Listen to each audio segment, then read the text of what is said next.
Okay, look over this question. This is also taken from EMU paper, and I think it is also 2016 and 17. Question पढ़ो, देखो क्या है. In a triangle one of the angle is 25% more than sum of the other two angles.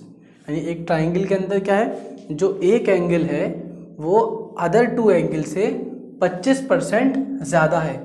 यानी other two angles का जो जोड़ है उससे 25% ज़्यादा है.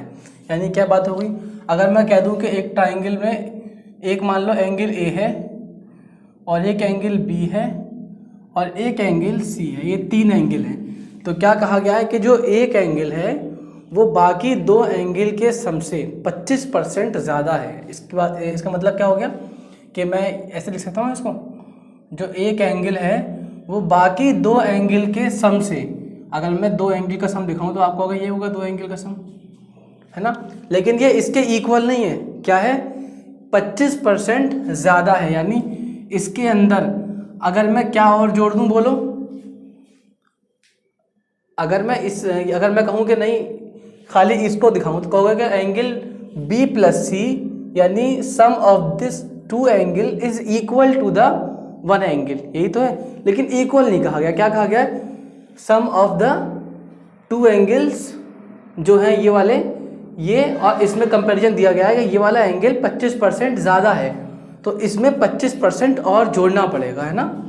बात समझ में नहीं है ये भी. देखो, one of the angle is 25% more than sum of the other two angles. यानी sum of the other two angles B plus C हो गया, इसमें 25% और जोड़ दो. किसका 25%? 25% किसका, sum of the other two angles का, यानी इन्हीं का, angle B plus angle C का. देखो थोड़ा सा कन्फ्यूजन हो रहा होगा आपको स्टेटमेंट में, लेकिन पढ़ लो एक बार. One of the angle is 25% more than sum of the other two. Simple सी बात है, one of the angle is 25% more than sum of the other two. Simple सी बात. ठीक है भाई, ये समझ में आ गया स्टेटमेंट. अब मुझे बताओ यहाँ से 25/100 को मैं क्या, ये है ना 25/100, दिस इज 25/100. 25% का मतलब क्या होता है, बोलो, 25/100.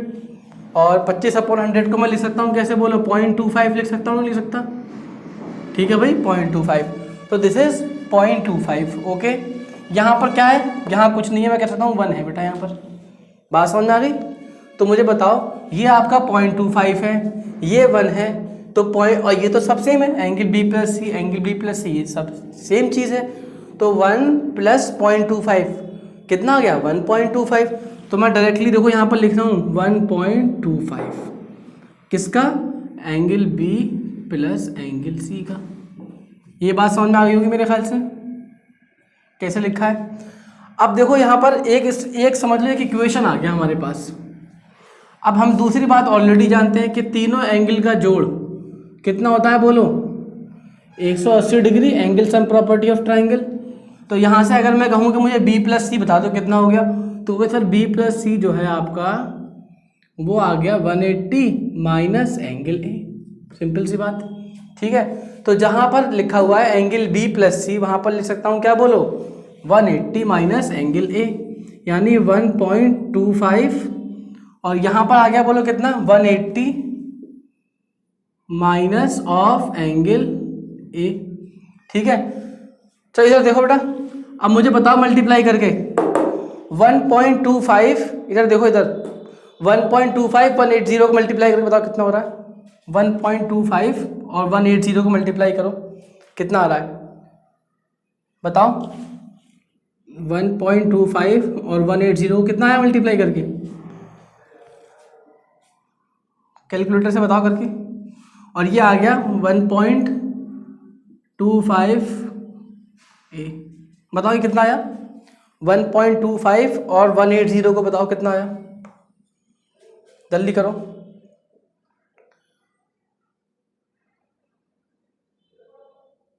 बोलो, इतनी देर लगेगा मल्टीप्लाई करने में. 1.25 180 को मल्टीप्लाई करो, कितना आ गया, 225. इतनी देर में मल्टीप्लाई करोगे, ऐसी इंट्रेंस में करोगे फिर तो तुम्हारा हो गया भाई. 1.25 ऑफ एंगल ए। सही है। अब देखो यहाँ पर क्या है बोलो, एंगल ए है, इसे इधर ले लो, 1.25 को इधर लोगे तो ये एंगल ए में जुड़ जाएगा। ठीक है भाई।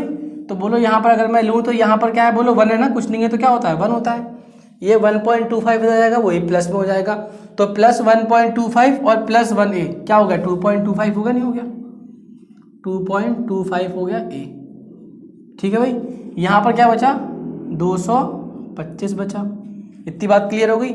एंगल ए को निकालना है तो एंगल ए तो निकाल सकते हैं आप आसानी से।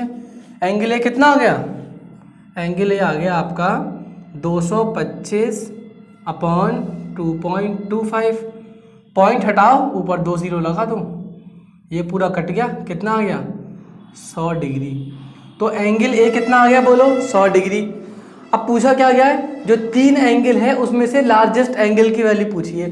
अब तुम खुद बताओ सोच के, अगर एंगल ए 100 डिग्री है तो बाकी जो 2 एंगल बचे बी प्लस सी, उसका जोड़ कितना आना चाहिए 80 डिग्री, क्योंकि तीनों का जोड़ कितना होता है 180। तो अगर एक अकेला 100 डिग्री हो गया, बाकी दोनों का सम कितना है 80 डिग्री होगा, तो लार्जेस्ट कौन सा हो जाएगा, लार्जेस्ट हो जाएगा एंगल ए, और जिसकी वैल्यू कितनी होगी बोलो, इधर देखो 100 डिग्री। तो क्या आंसर आ जाएगा 100 इज द करेक्ट आंसर।